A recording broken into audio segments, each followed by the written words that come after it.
Hi, today I'd like to demonstrate how to make my Nana's homemade pancakes. I'm Edana and I learned to make these homemade pancakes when I was about 10 years old. I have very fond memories of spending weekends with my grandmother, my Aunt Pauline, and my cousin Lisa, where we learned how to make this recipe by heart. The recipe was passed down from my great-grandmother who emigrated from Italy in 1907. The pancakes were passed along through the generations, and they're enjoyed with my family today, and it's considered a special treat. Here's a picture of my grandmother and I probably back in the 1980s when I was little. That was before I started making pancakes. But I'm going to get started and show you what we use to make them. The tools that we need. Back when I was 10, we didn't have KitchenAid mixers. We just stirred everything by hand, but I'm going to use my KitchenAid mixer. It's a little bit easier and a lot faster. So you need that with the whisk attachment is best on there. You're going to need the griddle for putting the pancakes on. You're going to need a spatula to flip them. I also use a rubber spatula to mix all my ingredients once they're in here, once the batter's done. And then I use another whisk to mix my dry ingredients. And then last, you'll need like a cake tester, or you can use just a toothpick is what I used to use when I was little. So for the ingredients that are used, for the wet ingredients, you're gonna use 1 egg and try to bring that at room temperature. And then I have 2 teaspoons of vanilla extract, the very best. Don't use imitation vanilla, it doesn't taste as good. And then I use 3 tablespoons of melted butter and 1.5 cups of warm milk. For the dry ingredients, you're going to use 1.5 cups of flour. I use unbleached flour, I like that one the best. I also have 3 tablespoons of white sugar in here. In here, for the we use baking powder, 3 heaping teaspoons of baking powder, and 1 pinch of salt. So I'm going to go ahead and start mixing these together. I'm going to do the dry ingredients and use my whisk. Just kind of get it all mixed real nice and good there. Okay, I'm going to get my griddle going here so that it's nice and hot for this. I'll take this off so you can see. I'm going to first put the egg in with the vanilla. So we'll put that in there.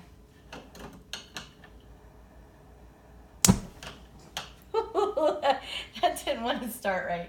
Okay, I'm going to blow up my hair in the meantime. Okay, so I just kind of give it a mix in here like that. Back on here. Of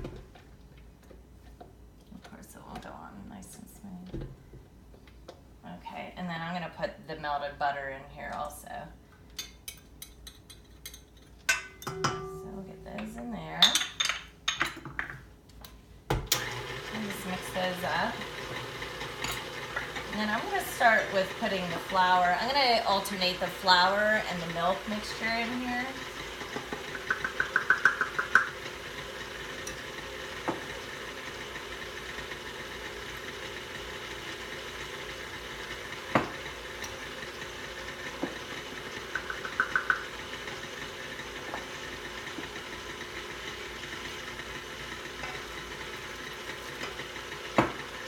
I just alternate so that it doesn't splash out.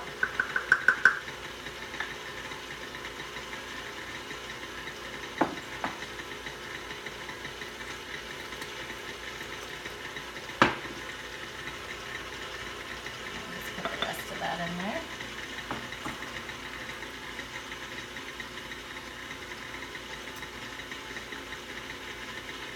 And then I'm just going to put the rest of this milk in here.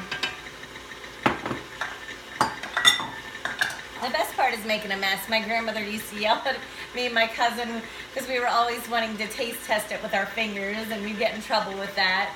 But luckily nobody else ate them. So we'll just kind of mix this on a little bit higher of a speed. And I'm going to give this a mix. scrape the sides here, just to make sure all the flour's in there. Oh, nice.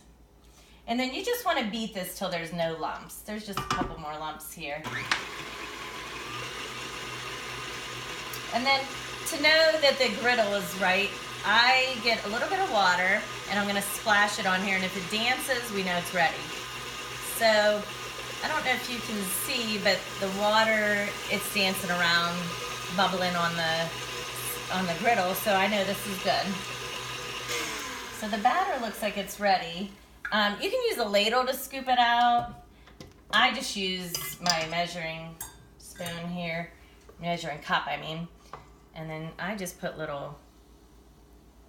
just a dollop of that in there.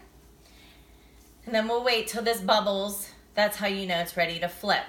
So in the meantime, I just want to show you a picture. This is my great-grandparents that emigrated from Italy back in 1907. And my grandmother, my Nana, she was born in 1911, pictured in here like I showed you. And she had 8 children of her own. And I just wanted to show you our family today. These are all the females of the family. This is me with my mom, all my aunts, and all my cousins. And we all make this recipe today. If you look at the pancake, it's starting to bubble up. So that means it's ready to be flipped. And you could just kind of like look at it just to make sure. So I'm gonna try to flip this. There we go. And then to know it's done, this is why we have the cake tester. I'm gonna wait a couple seconds. It's starting to rise a little bit. That's from the baking powder. That's why we do the heaping teaspoons of the baking powder. That's what makes the pancake rise. It makes them so delicious. Also, the taste of the vanilla in it is another reason why these taste so delicious. And these look like they're about ready. I'm gonna put this in here. And that came out clean. There's no batter on it, so that means this pancake's ready to go. So we'll put that here. And then you just keep making them, and then you're gonna serve them. I always put butter out with maple syrup. And you can also put blueberries or chocolate chips in them also if you wanna do a little bit different. But this is how you make our homemade pancakes from the Palolo family. And I did want to say I hope you enjoy these pancakes as much as our family does. And I will continue to share this recipe with future generations to come. Thanks for watching.